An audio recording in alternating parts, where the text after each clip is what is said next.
Olá, gente, a paz, tudo bem? Eu quero te dar as boas-vindas aqui no nosso canal e eu quero te dizer que você vai assistir agora uma nova mensagem e que você seja impactado por essa mensagem.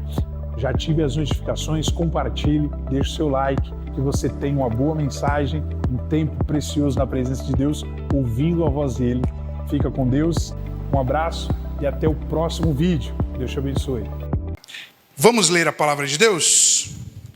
Mateus capítulo 6, versículo 16. Vamos ler até o 21, a palavra de Deus. Creio que Deus tem uma boa palavra aqui para nós todos neste momento. Olha só o que diz a palavra de Deus. Mateus 6, do 16 em diante. Se você não tem Bíblia, acompanha comigo aqui. Vamos ler a palavra neste momento. Diz assim: e quando jejuardes, não vos mostreis contristados como os hipócritas, porque desfiguram os seus rostos para que aos homens pareça que jejuam. Em verdade vos digo que já receberam o seu galardão. Tu, porém, quando jejuares, unge a tua cabeça e lava o teu rosto, para não pareceres aos homens que jejuas, mas ao teu Pai que está em secreto. E teu Pai que vê em secreto te recompensará. Essa é uma primeira perícope do que a gente vai falar. E dentro de teologia nós chamamos perícope como partes que compõem um todo, tá? O todo é composto por partes e cada parte dessa pode ser tirada ou separada sem que danifique o texto. Olha só o que diz no 19 em uma outra perícope pelo qual Jesus vai dizer. Ele muda o assunto bruscamente de jejum para tesouros no céu. E ele diz: não ajunteis tesouro na terra, onde a traça e a ferrugem tudo consome, e onde os ladrões minam e roubam, mas ajuntai tesouros no céu, onde nem a traça nem a ferrugem consome, e onde os ladrões não minam nem roubam. Porque onde estiver o vosso tesouro, aí estará também o vosso coração. Vamos orar? Senhor Jesus, obrigado por esse momento, obrigado por essa noite. Nós agradecemos a Ti por essa poderosa palavra. Que o Senhor venha me usar, que o Senhor venha semear a boa palavra na sua igreja, para que todos possam ser e sair daqui cheios da Tua palavra, Senhor. Que essa palavra nos traga o alimento para a semana, que o Senhor venha nos conduzir, que o Senhor venha nos dar uma boa palavra. Nós queremos te ouvir, é isso que necessitamos, em nome de Jesus. Amém. Glória a Deus.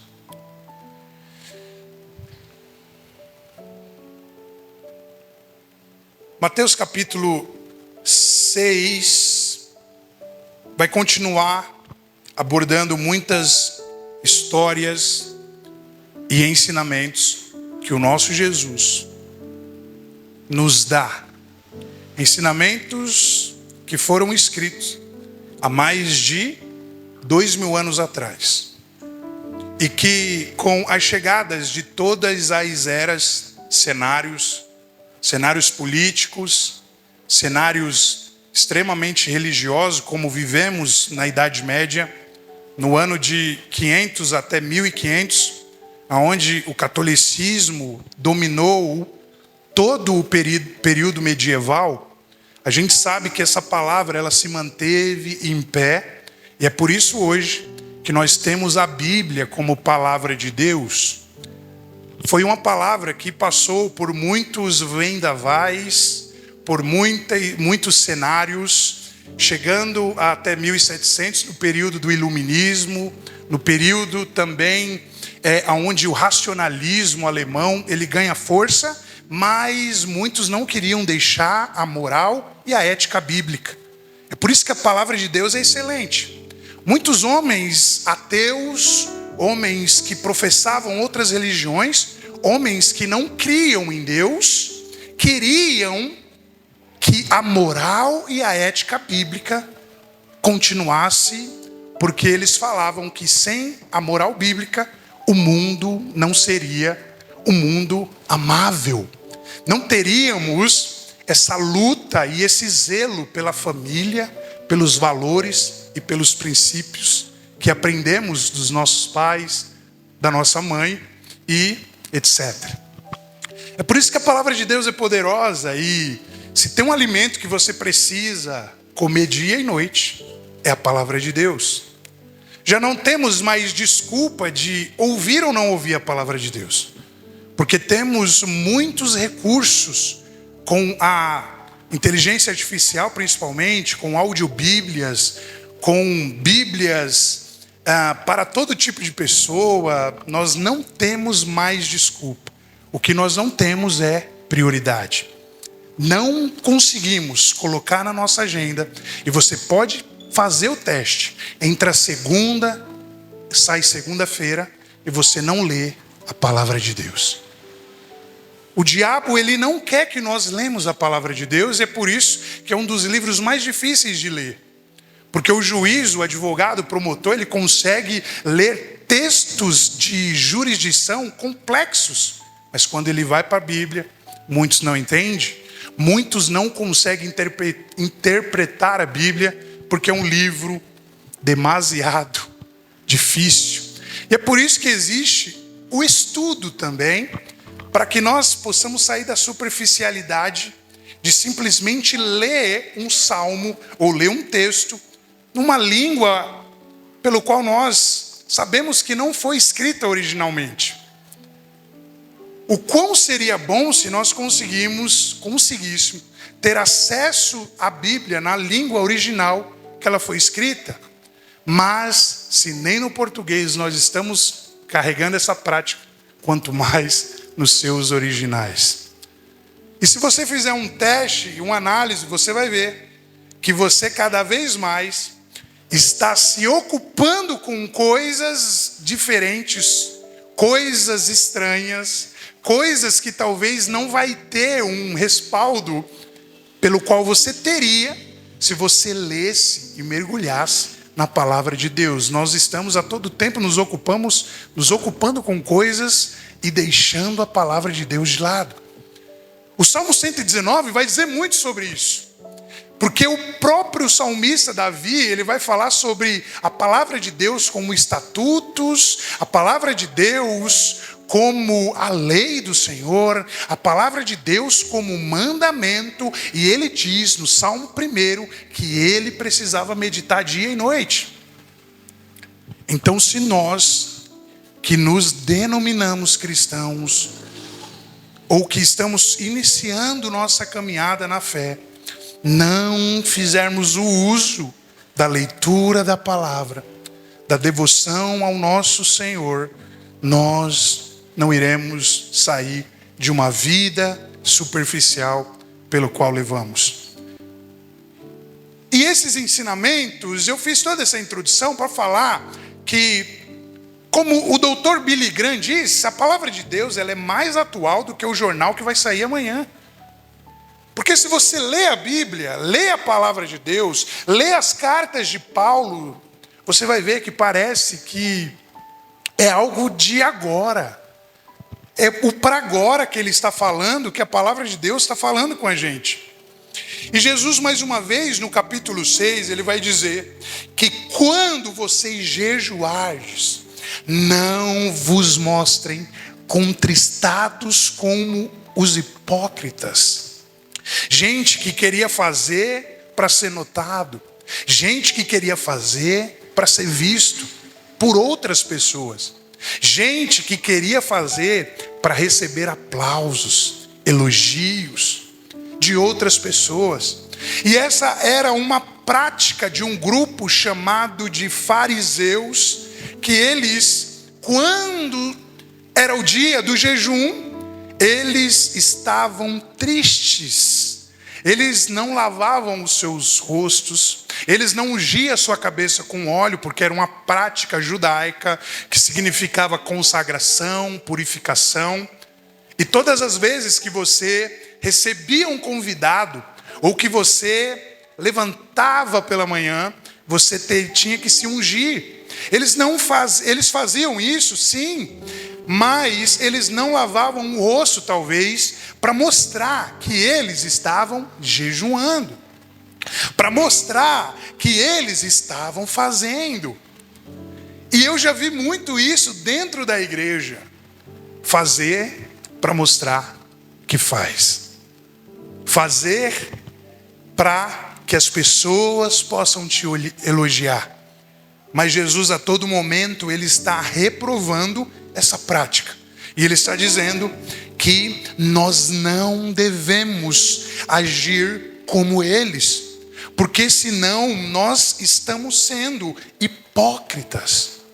E hipócrita é uma palavra grega que significa aquilo que sai da sua originalidade. Ou um fingimento. Se eu não me engano, é uma palavra grega ou latina. E tudo que Jesus está falando é isso. Vocês não podem ser assim. Porque tudo que nós venhamos fazer no nosso mundo espiritual, e é o campo onde Deus ele opera e trabalha, precisa ser no íntimo. É por isso que Paulo, em uma outra ocasião, vai falar para os judeus e vai escrever para aqueles homens. Judeu, ou melhor dizendo, filho de Deus, é aquele que é no coração e não na carne. Porque os judeus achavam que apenas por um sinal de circuncisão, eles já poderiam ser chamados de filhos de Deus. E muitas das vezes nós vivemos assim. É porque estamos à igreja todo domingo, é porque estamos em todos os GP nas quartas-feiras, é porque fazemos ou servimos, é porque estamos cultuando, é porque às vezes doamos algo para alguém ou ajudamos alguém. Estamos achando que estamos fazendo certo. Mas o nosso coração, muitas das vezes, se encontra distante de Deus. E a questão é, onde se encontra o seu coração nessa noite? Onde está o seu coração? Se nós cremos que o nosso Pai, que o nosso Deus, Ele é o nosso Pai, será que estamos crendo verdadeiramente? Será que estamos vivendo uma vida e uma caminhada superficialmente? É momento de nós fazermos uma análise intelectual de dentro, para que nós possamos analisar a nossa vida e a nossa caminhada. Até quando vamos achar que estamos fazendo para Deus, sendo que estamos fazendo para os homens? Aleluias. Porque algo é muito visível no meio da igreja e no meio dos seres humanos no geral, e eu digo isso. Parece que sempre nós precisamos mostrar algo para alguém. Parece que a todo momento estamos precisando mostrar que fazemos as coisas.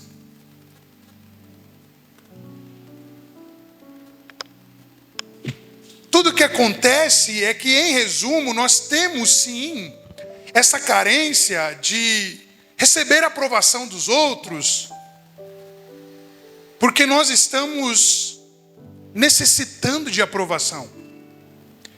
E o que mais o ser humano ele tem é traumas de rejeição.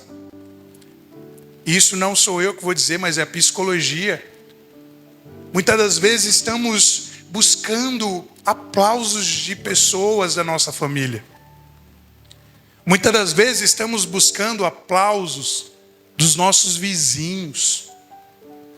Pessoas que muitas das vezes nos traumatizou, dizendo assim: você não vai ser nada na vida, você não vai ter nada.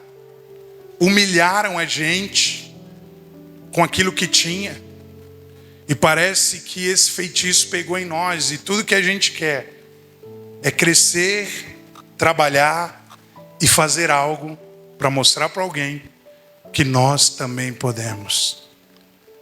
Quem vive uma vida assim não vive. Quem quem vivencia uma jornada assim, ele não vive para si, ele não vive sua realidade, mas ele vive uma superficialidade. Eu quero dizer que eu já vivi em um calabouço como esse, de viver uma vida tentando provar para alguém quem nós somos e quem nós seremos. Mas quando nós lemos o que Paulo escreve, que eu fui crucificado com Cristo e já não vivo mais eu, mas Cristo vive em mim, a gente entende que a partir de agora nós não precisamos provar nada a ninguém, nós não precisamos, aleluia, fazer nada para que as pessoas vejam ou notem em nós. Nós precisamos a partir de agora fazer porque nós temos que fazer para Ele, porque nós fomos crucificados com Ele e nós também ressuscitamos e ressurgimos para a glória do nome dEle. E tudo que esses homens faziam era isso. Faziam para serem vistos, faziam para serem notados, faziam para se mostrar que eram homens e mulheres que jejuavam, que oravam. Só que Jesus, ele vai dizer: em verdade eu vos digo que já receberam o seu galardão. Eu quero dizer que o homem que caminha contemplando e se deliciando daquilo que é natural, ele nunca vai ter acesso às coisas espirituais. Porque a Bíblia vai dizer que o homem carnal, ele não pode discernir as coisas espirituais. Mas o homem espiritual, ele discerne as coisas espirituais e nunca ele é discernido. Nós precisamos mudar o foco de visão pelo qual nós caminhamos. Se nós caminhamos por fé, nós temos que agir por fé. Se nós caminhamos com Cristo e na sua palavra, nós precisamos deixar tudo que é material de lado, tudo que é carnal. Tudo que é carnal, nós não podemos ser atraídos por ele, ou ser enlaçados e enredados por ele. Nós precisamos sim olhar para Jesus, a sua palavra, fazer aquilo que nós temos como missão, propósito e ponto final. Quando nós entendermos, nós não seremos como esses hipócritas, nós não seremos como esses fariseus, mas nós seremos como homens espirituais que vivem e que caminham por um único propósito: o Deus que é o dono de todas as coisas. Então o galardão deles, eles já tinham. E qual que era esse? Era o galardão de ser visto como homens espirituais. Era a honra de ser aplaudidos pelos outros. É como aquela pessoa que atropela tudo para construir riqueza. E ela despreza a família, ela despreza os filhos, ela despreza o pai, ela despreza a mãe, ela despreza os irmãos para construir riqueza. Mas a única recompensa que ela vai ter é uma vida confortável, talvez pela riqueza que ela conquistou aqui na terra. Mas o nosso reino não é desse mundo, igreja. Até quando nós precisaremos falar? O nosso reino não é desse mundo. Nós estamos aqui de passagem. Foque nas coisas espirituais. Se alimente do que é eterno. Um atleta, um jogador de futebol, um ciclista que participa de competição, alguém que pratica algum esporte, que faz alguma atividade e que busca um troféu. Paulo vai dizer que ele busca um troféu que se corrompe, que com o tempo se degrada. Porque no caixão não cabe nada disso. Nem nossa carne a gente vai conseguir levar. Os ossos vão ficar aí. Só que muitos estão tão focados em construir riqueza em comprar seu carro, em comprar sua casa. Eu não estou dizendo que isso é mal, não, irmão. Você precisa. Só que estão esquecendo do principal. Eu quero te dizer que Deus, Ele te dá uma casa, Deus, Ele te dá um carro, Deus, Ele te dá uma empresa, Deus, Ele dá tudo isso, e eu creio nisso, mas que a busca pelo nosso Deus esteja acima dessas coisas. Glória a Deus. Eu posso ouvir um glória a Deus essa noite? É por isso que muitas pessoas precisam ser curadas na alma. Muitas pessoas precisam ser transformadas na sua alma, porque vivem como alguns livros de psicologia financeira vai dizer, numa corrida dos ratos. Corre, corre, corre, chega no final, tudo que ganhou, não ganhou. É por isso que Eclesiastes, Salomão, ele vai ser muito claro em dizer, tudo é vaidade, tudo eu fiz, de tudo eu realizei, de tudo eu experimentei, mas tudo é vaidade. E o que é alguém já velho, olhando para o espelho, olhando para si mesmo, já com os seus 80 anos de idade, cheio de rugas, já no final da sua carreira, olhar para trás e ver que construiu, ver que comprou, ver que realizou. Tudo que essa pessoa está ouvindo agora é hoje. A morte vai chegar. E você, o que vai fazer com tudo isso? Nós precisamos ser homens e mulheres espirituais, porque o nosso galardão no céu, ele é um galardão não passageiro, não corruptível, mas incorruptível, eterno, fiel. A não ser que você esteja vivendo um tempo na sua vida em que você precisa dar um sangue para conquistar algo, mas que você não venha se enredar nisso. Amém? Vamos buscar o galardão de Deus. Não precisamos do galardão que é oferecido pelos homens. Versículo 17. Jesus vai dizer, tu porém, quando jejuares, unge a tua cabeça e lave o teu rosto, para não pareceres aos homens que jejuam, mas ao teu Pai que está em secreto, e o teu Pai que vê em secreto te recompensará. Que a nossa busca, que o nosso jejum, que a nossa oração, que o nosso período de devoção seja um período exclusivo para Deus. E é isso que nós aprendemos semana passada, que quando vocês forem orar, entre no seu quarto, feche a sua porta. Sabe por quê? Porque agora nós temos o livre acesso a Deus. Através do seu Filho Jesus, o nosso mediador, nós temos e podemos falar diretamente com Ele. E por isso que nós precisamos agir agora dessa forma. Jesus está dizendo, não precisa mostrar para ninguém que você faz. Não precisa mostrar para ninguém que você é bom. Não precisa mostrar para ninguém que você é um cara ou uma mulher diferenciado. Mostre para mim. E já é o suficiente. Que nós possamos entender isso. Mostrar para Ele. Dedicar-se somente a Ele. Orarmos em secreto. Jejuarmos com o objetivo e a motivação correta, que é agradar ao nosso Deus que está no céu e que pode fazer, por meio da sua palavra, todas as coisas. Então é isso que Jesus ele vai falar sobre o jejum. Ele vai ensinar aquele povo, aquele grupo de fariseu, que eles não precisavam se mostrar para ninguém que jejuava. Eles não precisavam se contristar, não precisavam ser hipócritas.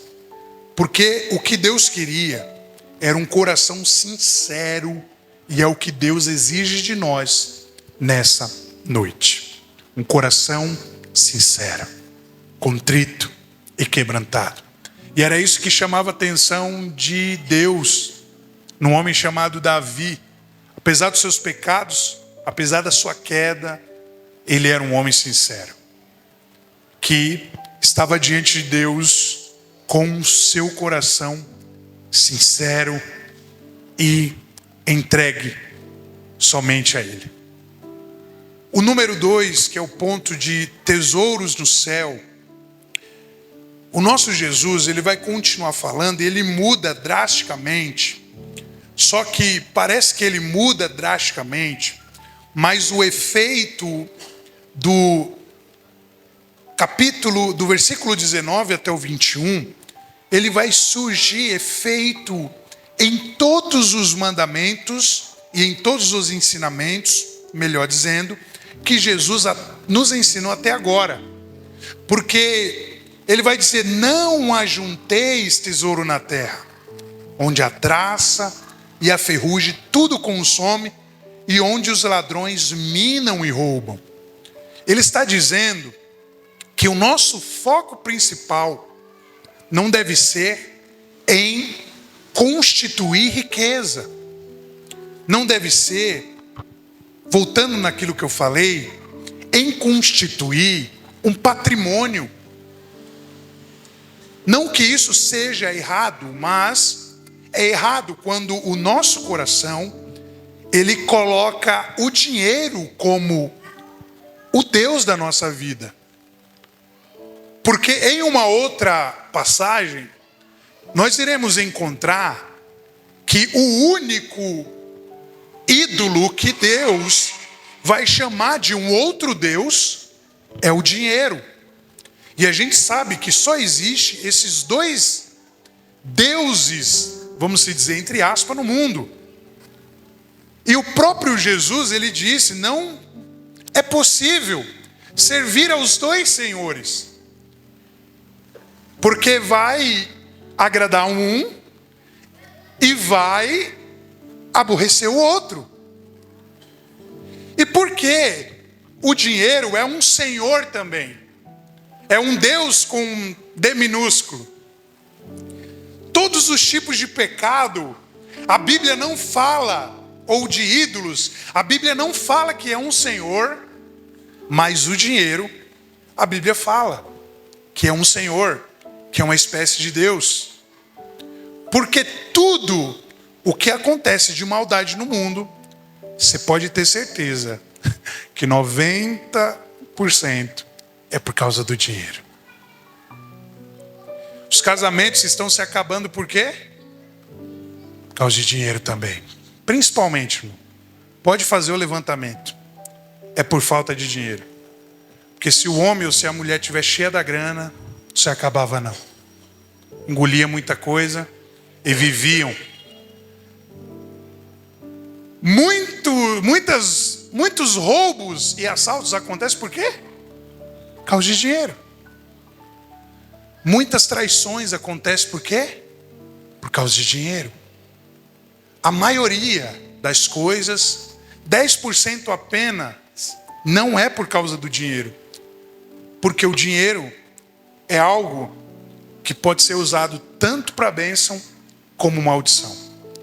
É algo que nós podemos falar que se enquadra na categoria de algo que é neutro. Ele serve tanto para fazer um anúncio ou patrocínio de evangelização, como também para comprar drogas, juízes, promotores, desembargadores, advogados.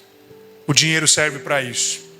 E a todo momento, Jesus quer dizer o seguinte: não que você vai precisar parar de trabalhar, porque você não pode, porque o trabalho é um atributo de Deus, você sabia disso? E é por isso que tem um livro do Max Weber, que é A Ética Protestante e o Desenvolvimento do Capitalismo. Max Weber, um protestante, ele vai dizer que o capitalismo, ele nasce por causa da ética dos cristãos. A ética de trabalho. Por quê? Porque o nosso Deus, ele é trabalhador, irmão. E o atributo de ser alguém trabalhador foi compartilhado com a gente. O que ele fez no primeiro dia?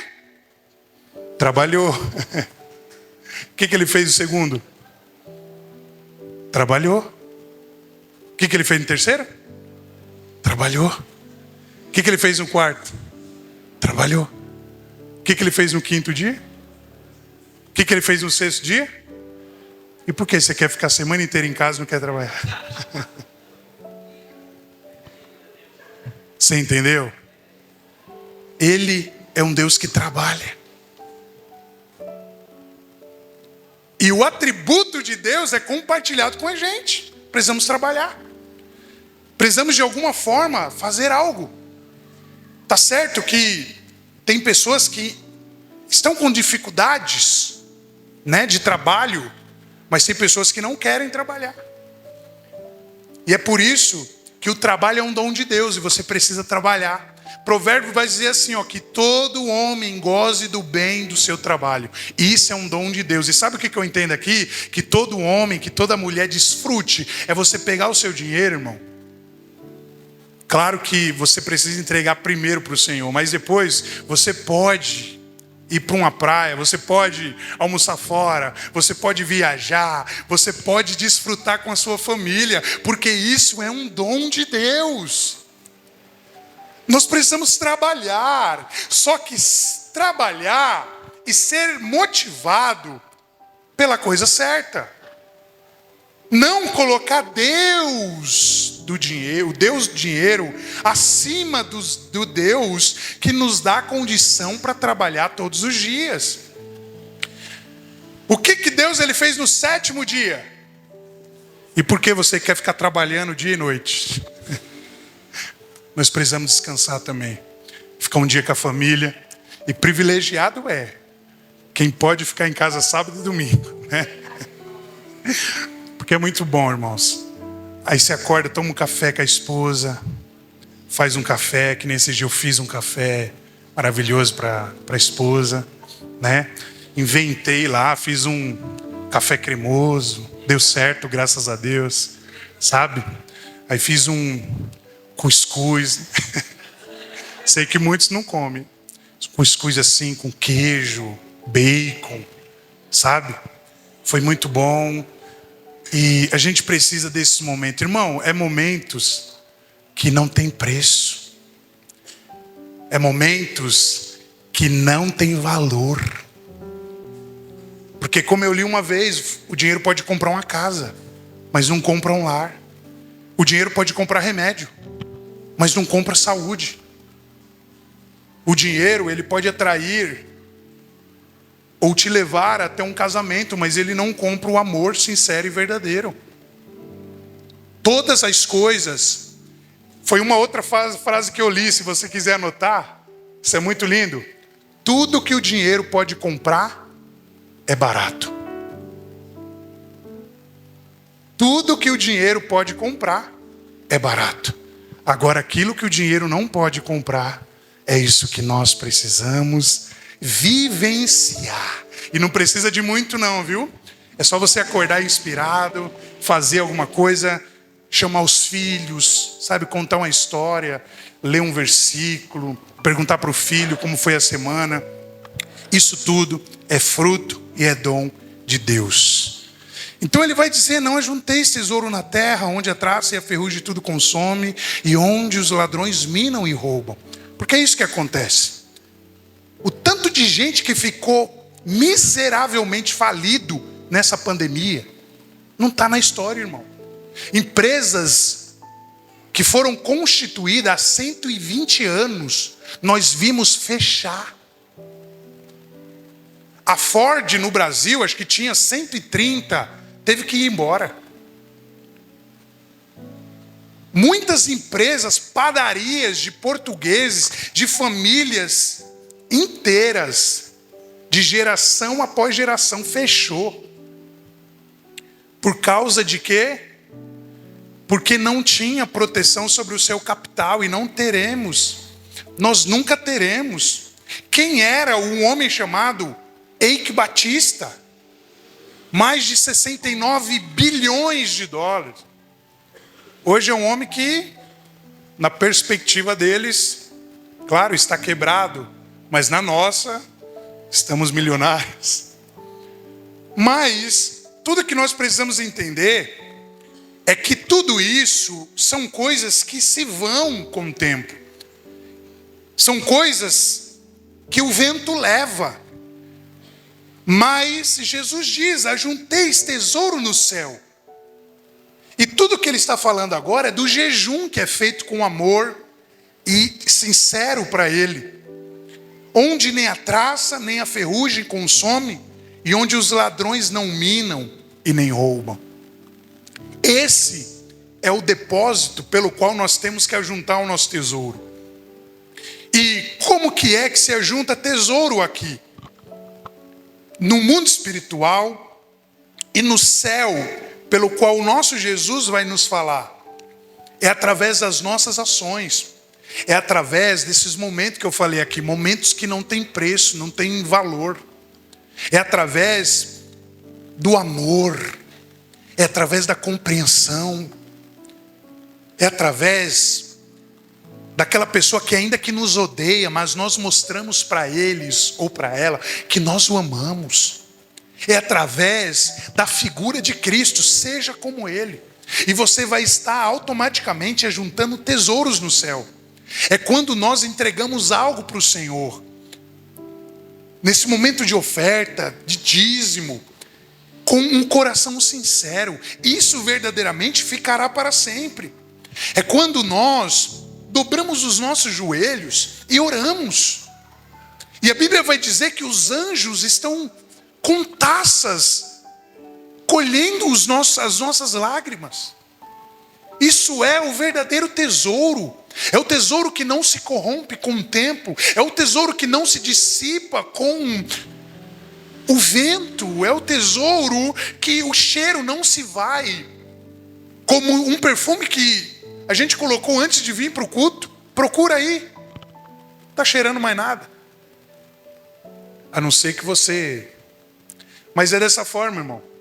A gente precisa, sim, buscar e fazer aquilo que é para Deus. Versículo 21, ele vai dizer: porque onde estiver o vosso coração, o vosso tesouro, aí também estará o vosso coração. E o texto é bem claro: se o seu tesouro está nas coisas materiais ou naquilo que se corrompe, o seu coração vai estar lá. Se o seu tesouro é verdadeiramente fazer para Deus, agradá-lo, viver uma vida de devoção a Ele, orando, jejuando, lendo a palavra, amando o seu próximo, amando sua esposa, seus filhos, o seu tesouro é isso. Então é muito fácil a gente perceber aonde está o tesouro de cada uma pessoa. É só você entender onde está o coração dela, ou o coração dele. É aí que está o tesouro. É aí que está o foco e o objetivo pelo qual essa pessoa luta tanto. É quando o seu coração está naquilo que é ou tesouro que se corrompe, ou um tesouro incorruptível. Salomão vai dizer: de tudo que você deve guardar, guarde o seu coração, porque é dele aonde jorra a fonte de todos os desejos. Nós precisamos guardar o nosso coração, porque uma coisa que não volta, na verdade tem 3 coisas que não voltam atrás, mas eu só quero falar uma: o tempo nunca volta atrás. Esse dia de hoje aqui, a gente vai viver um outro domingo, mas esse já era. Nunca mais nós iremos viver esse domingo, porque esse já foi. Então que nós venhamos fazer uma retrospectiva da nossa vida, colocar na balança o que vale a pena, o que não vale a pena, e começar a pesar isso aí, para nós continuarmos na nossa caminhada e na nossa jornada. Amém? É por isso que para que isso aconteça, muitas pessoas precisam ser libertas também, curadas, transformadas, repetindo o que eu falei já aqui no início. Fala, gente querida, obrigado por assistir mais um vídeo aqui no nosso canal. E eu já quero neste momento te pedir para que você possa ativar as notificações, deixar o seu like e também compartilhar esse vídeo. Compartilhe com um amigo, compartilhe para o máximo de pessoas que você puder. Fique com Deus e até o próximo vídeo. E mais uma vez, obrigado e um abraço. Até mais. Valeu!